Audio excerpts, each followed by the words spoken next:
에브라임 지파에 속한 수베 자손 엘가나라는 사람이 에브라임의 산간 지방에 있는 라마다임에 살고 있었다. 그의 아버지는 여로함이고 할아버지는 엘리후이고 그 윗대는 도후이고 그 윗대는 숲이다. 엘가나에게는 두 아내가 있었는데 한 아내의 이름은 한나요, 또 한 아내의 이름은 브닌나였다. 브닌나에게는 자녀들이 있었지만 한나에게는 자녀가 하나도 없었다.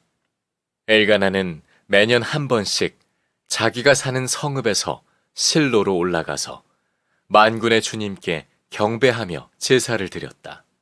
그곳에는 엘리의 두 아들인 홈니와 비느하스가 주님의 제사장으로 있었다. 엘가나는 제사를 드리고 나서는 늘 아내 브닌나와 그가 낳은 모든 아들, 딸에게 제물을 각각 한 몫씩 나누어 주곤 하였다.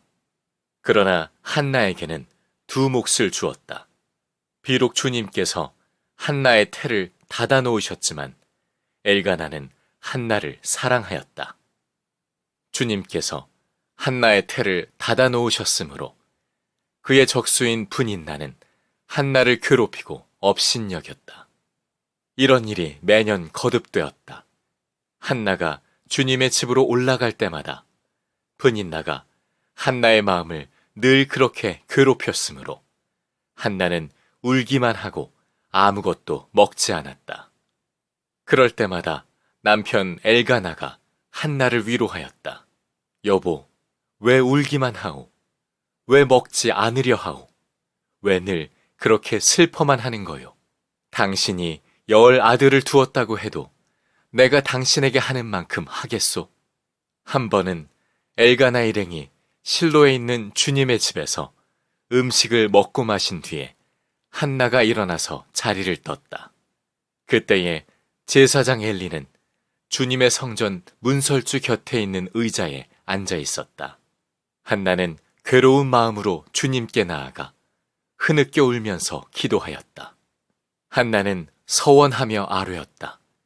만군의 주님, 주님께서 주님의 종의 이 비천한 모습을 참으로 불쌍히 보시고 저를 기억하셔서 주님의 종을 잊지 않으시고 이 종에게 아들을 하나 허락하여 주시면 저는 그 아이의 한평생을 주님께 바치고 삭도를 그의 머리에 대지 않도록 하겠습니다. 이 종을 나쁜 여자로 여기지 마시기 바랍니다. 너무나도 원통하고 괴로워서 이처럼 기도를 드리고 있습니다. 그러자 엘리가 말하였다. 그렇다면 평안한 마음으로 돌아가시오. 이스라엘의 하나님이 그대가 간구한 것을 이루어 주실 것이오. 한나가 대답하였다. 제사장님, 이 종을 좋게 보아 주시기 바랍니다. 한나는 그 길로 가서 음식을 먹었다. 그리고 다시는 얼굴에 슬픈 기색을 띠지 않았다. 다음 날 아침 그들은 일찍 일어나 주님께 경배를 드리고 나서 라마에 있는 집으로 돌아왔다. 엘가나가 아내 한나와 동침하니 주님께서 한나를 기억하여 주셨다. 한나가 임신을 하고 달이 차서 아들을 낳았다. 한나는 주님께 구하여 얻은 아들이라고 하여 그 아이의 이름을 사무엘이라고 지었다.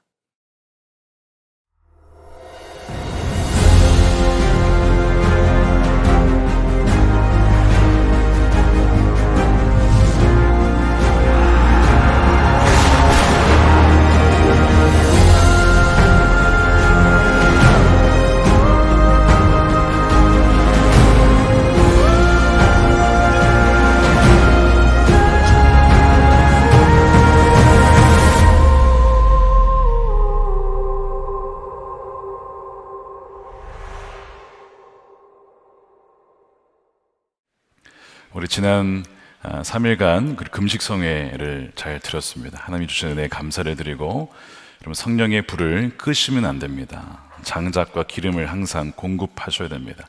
아무리 큰 은혜를 받아도 가만히 있으면 꺼지기 때문에 그래요. 올해 주일에는 이 사무엘상 말씀을 나누려고 하고요. 금요 성경 집회는 요셉 시리즈가 마치는 대로 우리 로잔 대회를 준비하면 삼각교회가 같이 우리 사도행전 말씀을 나누기로 했습니다. 그래서 우리 사도행전 말씀을 우리 금성 때는 나누도록 하겠습니다. 아마 눈치채신 분들은 아시겠지만 제가 주로 인물 설교를 하신다는 것을 아실 겁니다. 여호수아, 다니엘, 요셉 이런 식으로 이번에도 이제 다윗이 나오게 될 텐데 그렇게 하는 이유가 있습니다. 이 성경은 하나님의 이야기죠. 그리고 거기에는 하나님 나라의 인물들이 나옵니다. 그리고 고유한 역할이 있어요. 동일하게 우리도 지금 하나님의 이야기 속에 살고 있는 거 아십니까? 우리는 하나님 이야기에 있어요. 잊으시면 안 됩니다. 그는 그냥 성경만의 이야기가 아니고 우리가 지금 그 하나님의 이야기 안에 여러분 각자가 역할이 있다는 것입니다.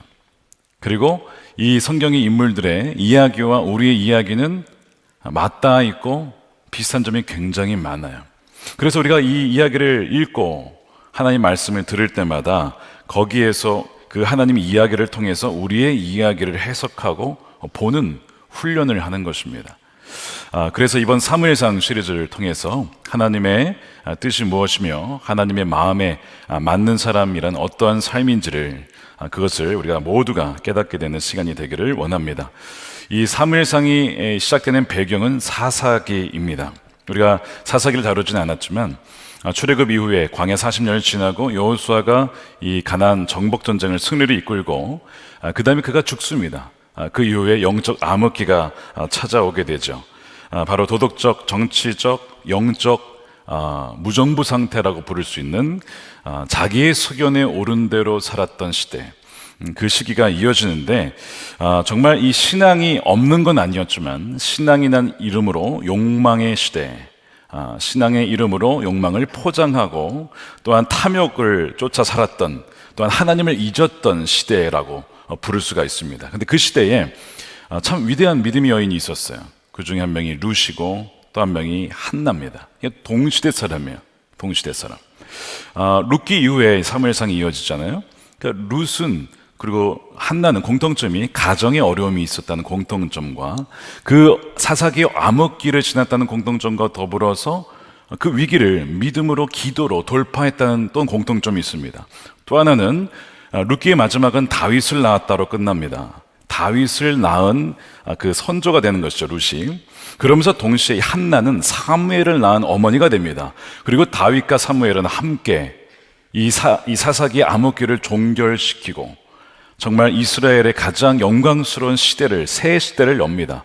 다시 한번 말씀드리면 시대를 전환시키는 인물들이 바로 이 사무엘 그리고 다윗입니다. 그런데 그 남자들 누가 낳습니까? 위대한 믿음의 여인들이 나타나는 거예요. 믿음의 여인들이 항상 있습니다. 우리가 오늘 그 한나를 살펴보려고 합니다. 오늘 1절에 보시면 엘가나라고 하는 인물이 나오는데 엘가나가 이 에브라임 지파 땅에 살고 있었어요. 그래서 오늘 세번역 성경은 에브라임 지파라고 소개가 되어 있지만 사실 개정판이나 또 다른 번역을 보게 되면 땅은 에브라임 지파 쪽에 살았지만 그의 출신은 역대상 6장에 근거하면 레위 지파의 고핫 자손이다라는 것을 알게 됩니다. 거기에 이 엘가나가 참 경건한 남자로서 살아왔어요. 참 부유한 집안이기도 했는데요. 주기적으로 하나님을 예배하러 가는데 혼자만 예배하는 게 아닙니다. 가족들을 다 데리고 가요.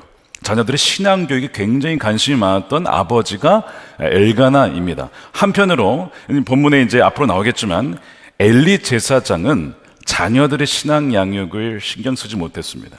그래서 본인도 나중에 점점 타락하고 그 다음에 그 두 아들들은 더 심한 이 두 가정이 대비가 되고 있어요.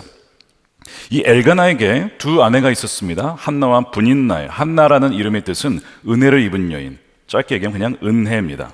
그리고 분인나의 이름은 진주 혹은 산호의 브랜치, 가지라고 하는 이름을 갖고 있어요. 이 분인나에게는 자녀들이 있었습니다. 그러나 한나에게는 자녀가 없었죠. 이것이 이제 문제의 시작이 됩니다. 그렇다 보니까 예배를 드리고 난 다음에 이 제사 음식을 이 엘가나가 한나에게는 분인나보다 2배를 주는 거예요. 그러니까 위로 차 준 것 같아요. 그리고 더 사랑했기 때문에 그런 것 같습니다. 그러다 보니 이 분인나가 어떤 마음이 듭니까? 시기하는 마음이 듭니다. 차별을 받았다고 생각을 하는 거예요. 자녀는 내가 낳았는데 왜 한나에게 더 잘해주냐 이거죠. 그래서 이 분인나가 한나를 괴롭히기 시작합니다.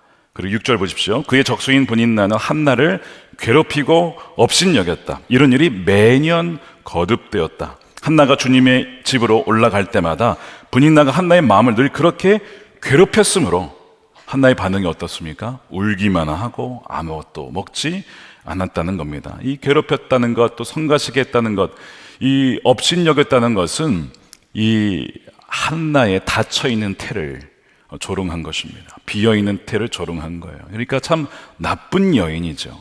아무리 자기가 자녀가 많다고 해서 자기가 본인이 아기를 갖지 못했을 때 아마 그걸 모를 리가 없는데 그렇게 이 한나를 조롱하는 겁니다.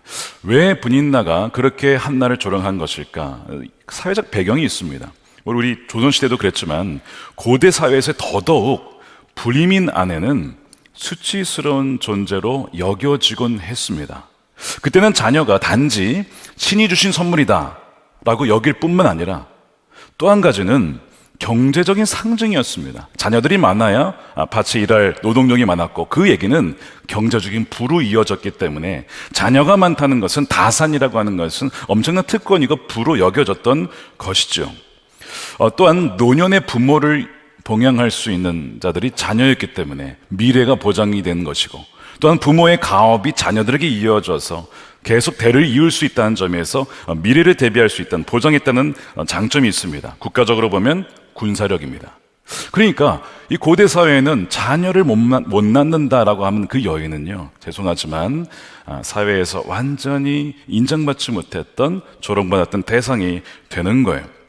이런 사회 문화 속에서 한나가 어떤 심정이었을까 한번 상상을 해 보십시오. 내가 왜 사는 것일까? 자신의 존재 이유에 대한 물음을 가졌을지 몰라요. 그것이 굉장히 스트레스였을 텐데 남편이요, 자기가 자식을 못 낳으니까 이 분인나라고 하는 당시 관습에 따라서 둘째 아내를 데려오니 이 둘째 아내를 보면서 한나가 받을 고통은 가중이 된 것이죠. 여기에 한나가 어떻게 반응하냐면 울기만 하고 아무것도 먹지 않습니다.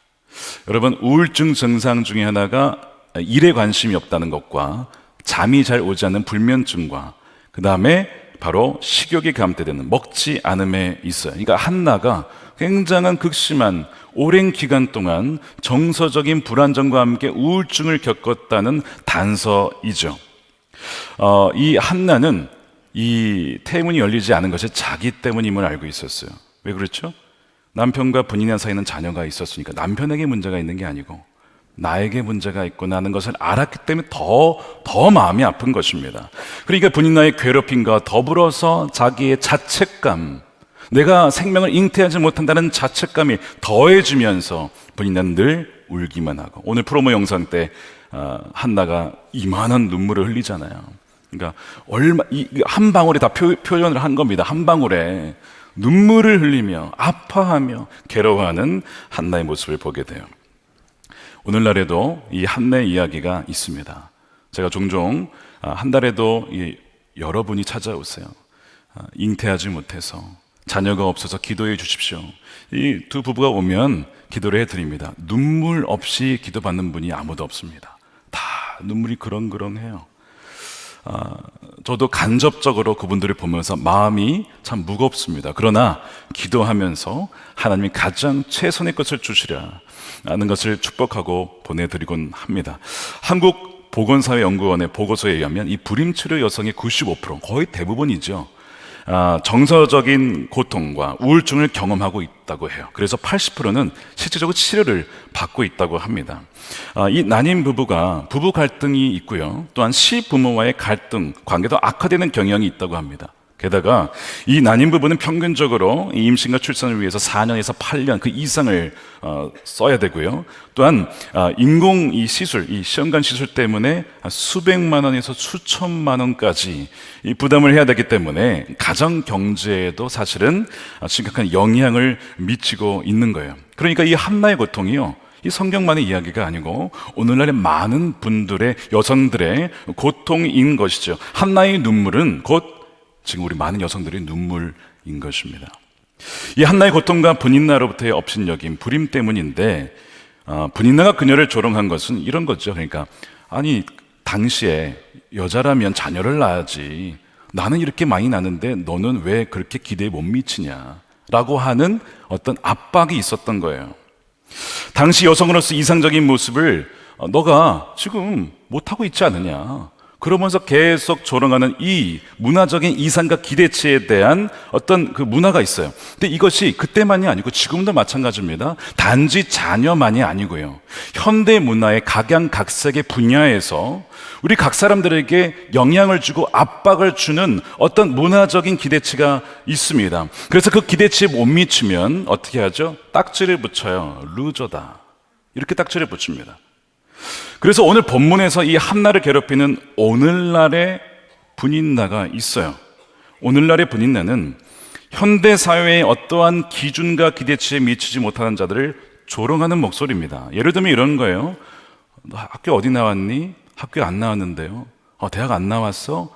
나왔다 그러면 그 인서울이야? 라고 조롱하는 뭔가 으스대는 분인나가 있어요. 또한 승진하지 못한다며 너 왜 계속 그 자리에 있어? 나는 벌써 2번이나 승진했는데 라고 하는 분인나가 있죠. 회사 연봉을 비교합니다. 몇 천만 원이니? 나는 6천인데 이러면서 으스대는 또한 분인나가 있어요. 또한 너 지금 나이가 몇이야? 연애하고 있어? 결혼을 왜 안 해? 이런 식으로 나는 이렇게 했는데 너는 왜 그러냐? 이게 오늘날의 분인나 아닙니까? 심지어 여러분 교회도요 그럴 수 있어요. 저도 작은 교회를 섬겨보지 않았습니까? 작은 교회의 목회자들이 받는 서름이 있습니다. 누구로부터요? 보다 큰 교회로부터. 그분들이 그런 건 아니겠지만 그런 소리가 들려와요. 개척한 지 몇 년인데 아직도 왜 그러고 있냐 라고 하는 눈빛과 어떤 태도들이 있어요. 굉장히 사실은 마음 아픈 것이죠. 그러니까 오늘날의 주위에 우리의 분인나들이 있습니다. 분인나들. 이것이 바로 우리 현대사회와 관습 우리에게 강요하는 어떤 문화적인 기대치예요. 이건 진리는 아닌데 사회에서 그렇게 따라가지 않으면 루저라고 뒤처지는 자라고 하니까 어쩔 수 없이 맞춰가려고 하는 거, 어쩔 수 없이 그 그룹 안에 이너서클에 들어가려고 아등바등하는 모습이 우리의 지금 모습 아닙니까? 오늘날 여성들이 겪는 분인나의 가장 고통스러운 형태는 외모입니다. 외모. 남성도 마찬가지인데요. 나는 이렇게 예쁘고 날씬하고 그런데 너는 뭐니? 라고 하는 웃으신 분들은 굉장히 자존감이 좋으신 분들이십니다. 제가 굉장히 조심스럽게 말씀을 드리고 있어요. 실제로 이것 때문에 고통스러워하는 분들이 많기 때문에 그렇습니다. 여러분 외모는 물론 어떤 외모라기보다 정결하고 깔끔하게 왜 자신만 보는 것이 아니라 남도 보니까 준비하는 것은 중요하지만 외모 지상주의는 이건 분명 왜곡된 것이고 이거는 우상입니다. 숭배 대상이 되고 있습니다. 이 분인나에 이런 업신여김이 있어요, 여러분. 제가 죄송하지만 예전에 한번 말씀드린 것 같은데 용서해 주시고 들어주시길 바랍니다. 미국에 저희가 갔을 때 저희 딸이 이제 3살 때 갔거든요. 한 6살 정도 지났을 때 바비 인형을 원해서 사줬어요. 기억나십니까? 바비 인형 어떻습니까? 저 기형적으로 다리가 길고 뭔지 아시죠? 이 비율이 말도 안 되게 인형이니까 그렇다 치지만 어쨌든 이 백인이니까 금발머리에 얼마나 예뻐요. 그러니까 이제 아이가 너무 예쁘다고 좋아했어요. 근데 초등학교에 들어가면서 어떤 일이 벌어졌냐면 애가 점점 우울해지는 겁니다. 왜요? 자기 주위에 다 백인이에요. 90% 이상이 백인이었습니다. 95% 가까이.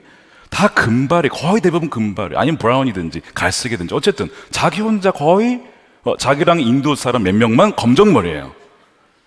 비교가 되지 않겠습니까? 피부 색깔도 백인과 약간 색깔이 달라요. 얼굴 모양도 다릅니다. 눈도 다릅니다. 코도 다릅니다.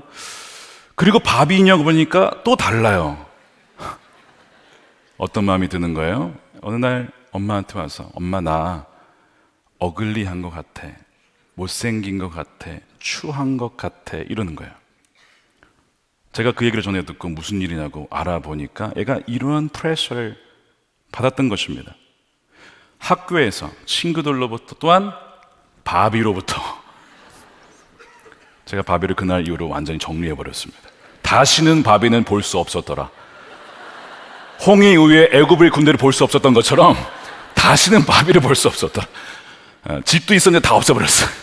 바벨 집까지. 아름다움에 대한 왜곡된 기준을 심어주고 있었어요. 이게 기준이야. 그렇습니까, 과연? 그건 하나의 기준일 뿐이지 절대적인 기준이 될 수 없잖아요. 나중에 이제 나이가 좀 지나서 아직 10살이 좀 되기 전이었습니다. 한국에 나왔어요. 정말 미국에 간 이후에 처음 나왔을 때에 내가 충격을 받습니다. 왜 충격받냐면 한국에 한국 사람들이 이렇게 많아. 다 검정머리야. 자기처럼. 그러면서 엄마에게 이런 얘기를 했어요. 엄마, 하나님이 한국 사람들 많이 만드셨나 봐. 거기서는 나랑 몇 명 없었는데. 그걸 가지고 어느 날 한글학교에서 글짓기를 했어요. 그 표현을 가지고. 제가 자랑하려는 건 아니고요. 절대 아니고. 시카고 총영사관 대상을 받았습니다. 왜 그걸 받았는가 제가 보니까요. 심사하신 분들의 심금을 울린 것 같아요. 소수민족으로서 비교하며 차별당하며 주류 사회에 진입하려고 아등바등 하지만 그렇게 들어가지 못하는 아픔, 또 1등 시민과 2등 시민으로 나눠지는 것 같은 사회 분위기, 거기에서 하나님이 한국 사람들 많이 만드셨나 봐. 이 문장이 많은 분들의 눈물을 흘리게 한 것이 아닌가 싶어요. 저는 이 딸을 보면서 늘 하나님 보시기에 또 아빠가 보기에 너무 아름다운 딸이야. 너는 정말 예쁜 딸이야. 제가 늘 그렇게 해요. 지금 이제 정서적으로 건강한 아이로 변화되었습니다. 물론 또한 한류 열풍 때문에 지금은 또 아시아 사람들이 많이 부각이 되고 부상이 됐지만 한류 열풍에도 역시 뭐가 있습니까? 외모 지상주의는 여전합니다. 여전합니다. 이런 기준이 있다 보니까 많은 여성들이 섭식 장애를 겪습니다. 자기가 보기에 자기는 과체중이라고 생각을 하는 거예요. 여러분, 섭식 장애가 단지 그냥 밥을 안 먹는 정도가 아닙니다. 이게 외모 지상주의 영향인데 그 미국의 이 하버드 대학의 보고서에 의하면 섭식 장애가 미국의 10% 정도가 겪고 있는데 여성이 2배가 많습니다. 남성보다. 한국은 4배나 많습니다. 한식은 한 명꼴로 섭식 장애로 죽고 있어요.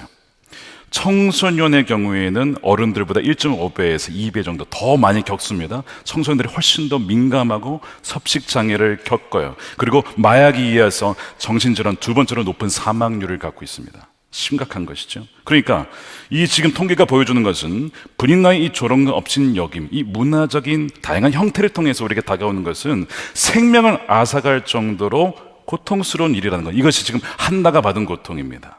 그러면 지금 여러분들에게 들리는 분나의 조롱과 업신여금은 무엇입니까? 남자들이라고 예외가 아니에요. 남자들도 사회에 나가면 어떤 것이 있습니까? 승진해야지, 권력 있어야지, 돈 좀 가지고 있어야 좀 가오 부리지 않겠어? 어떤 압박이 있죠. 앞서야지, 뒤쳐줘야 되겠냐고. 이런 분인나의 남자 분인나들의 소리가 또 있어요. 매일 받죠. 매일. 그 스트레스와 짐을 갖고 살아가는 남성들, 여러분 똑같은 것입니다.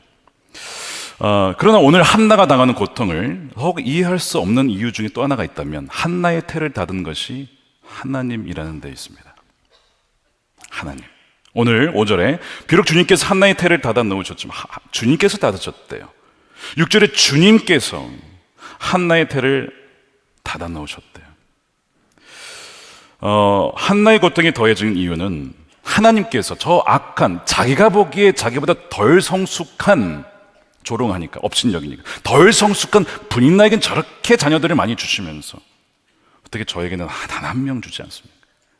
많이 바라지도 않고 한 명이라도 주면 좋겠지만 어떻게 단 한 명도 주지 않습니까? 이해가 안 되는 것이죠. 원통한 것입니다. 여러분, 하나님께서 여러분의 앞길에 소위 태의 문, 취업의 문, 승진의 문, 재정의 문, 사업의 문을 닫으셨다면 이해하실 수 있겠어요? 내가 보기에 하나님도 믿지 않고 내가 보기에 나보다 덜 성숙한 사람의 문들은 활짝 열려 있는데 왜 제 인생의 문들은 다 닫아놓으셨습니까? 이러면 이해할 수 있는 자가 얼마나 있겠습니까? 그러니까 한나는 더 괴로웠던 겁니다. 이 상황에서 대안이 제시가 됩니다. 대안이 뭐냐면 남편이 대안을 가져와요. 이 엘가나가 이 한나를 보면서 굉장히 아파하죠. 불쌍히 여기면서 8절에 왜 그렇게 늘 슬퍼만 나와? 이 남자들의 이 여성에 대한 공감 능력은 그렇게 좋지는 않아요. 그러니까 이해를 못하는 거야. 왜 우는지를. 그러면서 얘기하는 게 뭐냐면 내가 당신에게 하는 만큼 하겠냐 이거죠. 여러 아들이 있다 하더라도 그 여러 아들보다 내가 더 낫지 않냐라고 위안을 주는 것입니다. 참 그래도 괜찮은 남편이에요. 왜냐하면 당시에 자녀를 못 낳은 여자에 대한 이 취급에 대하면 이 엘가나는요 너무나 귀한 사람이에요. 왜냐하면 한나를 도구로 대하고 있지 않기 때문에 그렇습니다. 자녀 낳는 기계로, 자녀 낳는 도구로 삼고 있지 않다는 점에서 이 엘가는 참 멋진 남편입니다. 그녀를 그 자체로 살아있는 인격으로 대우해 준 거예요. 당신은 나에게 자녀를 낳아주기 위해서 나랑 결혼한 게 아니야. 당신은 그 자체로 나의 사랑스러운 대상이야. 참 위로가 되었겠지 않겠습니까? 유대 철학자 마틴 부버의 표현을 빌린다면 두 가지 관계가 있어요. 하나는 나와 너의 관계, 그저 존재 자체로 인격적인 관계예요. 사랑하는 관계입니다. 그게 나와 너의 관계거든요. 또 다른 관계는 뭡니까? 나와 그것, 그 누군가를 도구로 삼아서 나의 목적을 성취하기 위해 부품으로 삼는 거, 그런 관계가 있어요. 일적으로만 대하고 나의 어떤 이익을 취하기 위해서 사용하는 관계. 그러나 엘가나는 그저 한나를 나와 너의 관계, 사랑하는 존재로 대우해 주었다는 점에서 참 멋진 남편입니다. 그런 남자들이 되시기를 축복합니다. 그런 남편들이 되시기를 축복합니다. 그러나 이 엘가나의 존재가 참 귀했지만 한나는 거기에 머물러 있지 않습니다. 거기에 어떤 응답을 하진 않아요. 귀했겠죠. 감사했겠죠. 그러나 거기에 머물러 있지 않고 오늘 9절에 보시면 엘가나 일행이 실로에서 그 성소가 있는 곳에서 음식을 먹고 마신 뒤에 한나가 자리에서 벌떡 일어납니다. 여러분, 벌떡 일어난다는 것은 무슨 뜻이죠? 뭔가 그래 결심했어 그런 뜻 아니에요? 뭔가 벌떡 일어나더니 뭔가 결단을 해요. 더 이상 이런 상황에 끌려가지 않겠다. 상황 때문에 불행해하며 울며 음식을 거부하며 그런 삶을 살고 싶지 않다라고 결단을 내리고 어디로 갔느냐? 성소로 갑니다. 실로에 있는 성소로. 거기로 가서 기도를 하죠. 눈물의 간구와 기도를 드려요. 자, 11절에 한나가 서원을 합니다. 서원 기도를 드려요. 만군의 주님, 만일 주님께서 주님의 종의 이 비천한 모습을 참으로 불쌍히 보시고 저를 기억하여 주셔서 주님의 종을 잊지 않으시고 이 종에게 아들을 하나입니다. 단 하나를 만일 허락하여 주시면, 굉장히 완곡한 표현이에요. 만일 주시면 저는 그 아이의 한 평생을 주님께 바치고 삭도를 그의 머리에 대지 않게 하겠습니다. 서원 기도를 드렸는데 나시린으로 바치겠다는 겁니다. 나시린은 일정 기간 동안 하나님을 위해서 전적으로 바쳐지는 거예요. 일정 기간 동안, 그게 한 달이든 뭐 1년이든 일정 기간. 근데 지금 한나는 뭐 하겠다는 겁니까?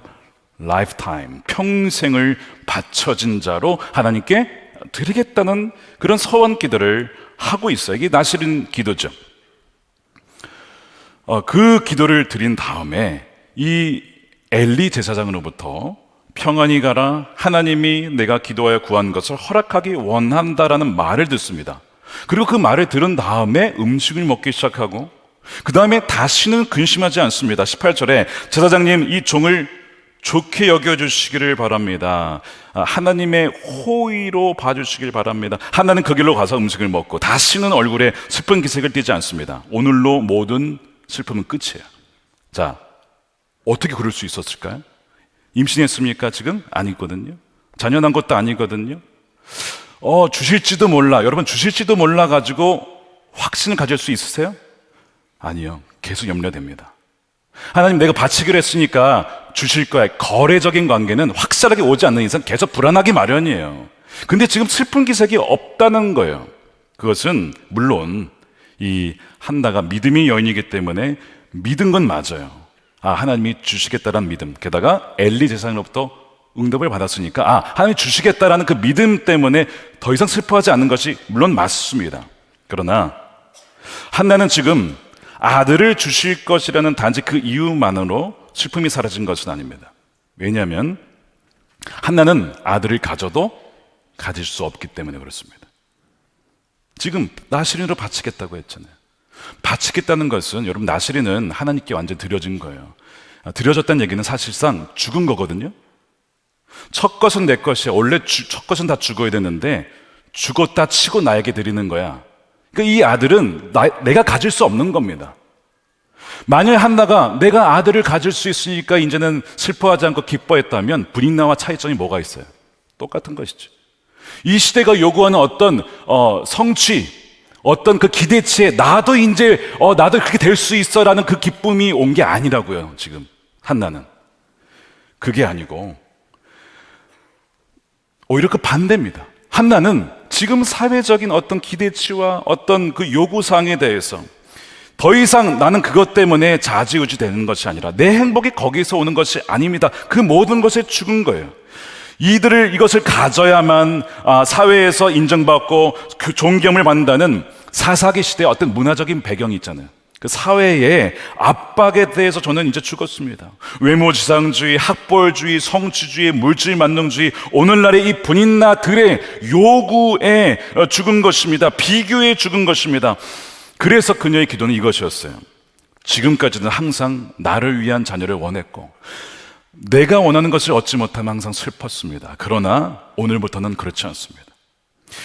이제는 나를 위한 자녀는 죽었고 나의 옛 욕망은 완전히 이제 주님께 바쳤습니다. 그러니까 안 주셔도 저는 좋습니다. 그러나 만일 주신다면 이 아이는 더 이상 제 것이 아니고 주를 위해서 완전히 드릴 것입니다 라고 하는 그 기도를 드린 거예요.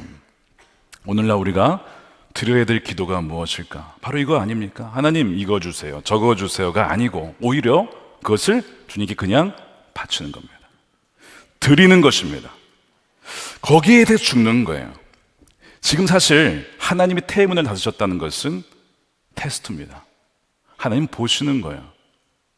욥기에 보시게 되면 사탄이 하나님께 와서 욥을 보면서 이런 얘기를 하죠. 하나님, 욥이 왜 하나님 경외하는지 아십니까? 이유가 있어서 경외하는 거 아닙니까? 복 주시고 소유 주시고 하나님보다 잘 되게 해 주시니까 욥이 경외하는 거 아닙니까? 그거 싹 빼보십시오. 욥이 경외할지 안 할지 저는 안 한다에 걸겠습니다. 그랬더니 하나님이 그럼 해보라고. 그 테스트, 태를 닫았을 때에 한나가 어떻게 하는지 하나님은 보시는 거예요. 그러면서 이 한나의 고백은 있으나 없으나 내게 그것이 행복의 조건이 아니라 나는 이제 다 바쳤습니다. 다 하나님께 다 바쳤습니다.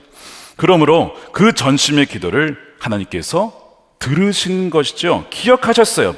그래서 그 다음날 아침 일찍 일어나 이제 엘가나와 이 한나가 예배를 하고 돌아가서 동침을 했을 때 하나님께서 그녀를 생각하십니다. 자, 19절 말씀을 함께 읽어볼게요. 시작. 엘가나가 아내 한나와 동침하니 주님께서 한나를 기억하여 주셨다. 기억하다는 자카르인데 이것은 기억하다 혹은 마음에 두다, 마음에 새기다 이런 의미를 갖고 있어요. 이것이 어디 나오냐면 창세기 9장에 하나님께서 너와 언약을 하시고 내가 다시는 홍수로 멸하지 않을 거야. 무지개를 볼 때마다 기억할 거야. 그 기억, 그게 자카르. 그러니까 지금 이 한나의 모든 것을 원하는 게 아니고 오히려 그것을 드리는 이 기도를 하나님이 기억하시고 마음에 새기셨다는 뜻이죠. 그 기도가 무슨 기도예요? 하나님의 마음에 맞는 기도입니다. 하나님이 그것을 들으신 거예요. 그리고 이제 이 사무엘을 낳는 겁니다. 20절에 한나가 임신을 하고 달이 차서 아들을 낳았다. 한나는 주님께 구하여 얻은 아들이라고 하여 그 아이의 이름을 사무엘이라고 하였다. 사무엘은 주님께 구하였다 혹은 주님께서 들으셨다라는 뜻입니다. 여러분 쉐마 들으라 이스라엘아 들으라 쉐마.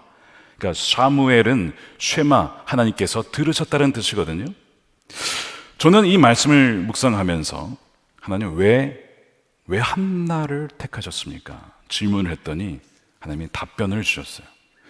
여러분 말씀을 묵상하다가 하나님께 질문해 보십시오. 하나님이 답변을 주실 것입니다. 제가 왜 한나입니까라고 물었을 때 하나님이 크게 두 가지를 주셨어요. 하나는 한나가 브닛나의 악을 악으로 갚지 않았다는 거예요. 굉장히 중요한 포인트입니다. 자기에 대한 조롱에 대해서 브닛나에게 어떠한 악을 갚지 않았어요. 이게 왜 중요하냐면 사사기 시대는 복수의 시대였거든요. 악을 악으로 갚는 시대예요. 그런데 이제는 새 부대가 필요해요. 악을 갚지 않는 사람이 필요합니다. 그게 첫 번째. 두 번째는요, 왜 한나입니까? 사사기 시대가 어떤 시대라고 했습니까? 탐욕의 시대. 신앙으로 욕망을 포장한 시대입니다. 모든 사람들이 다 원하기만, 취하려고만 했어요. 우상을 숭배한 시대입니다. 근데 하나님은 지금 뭘 준비하고 계십니까? 사무엘을 준비하고 계세요.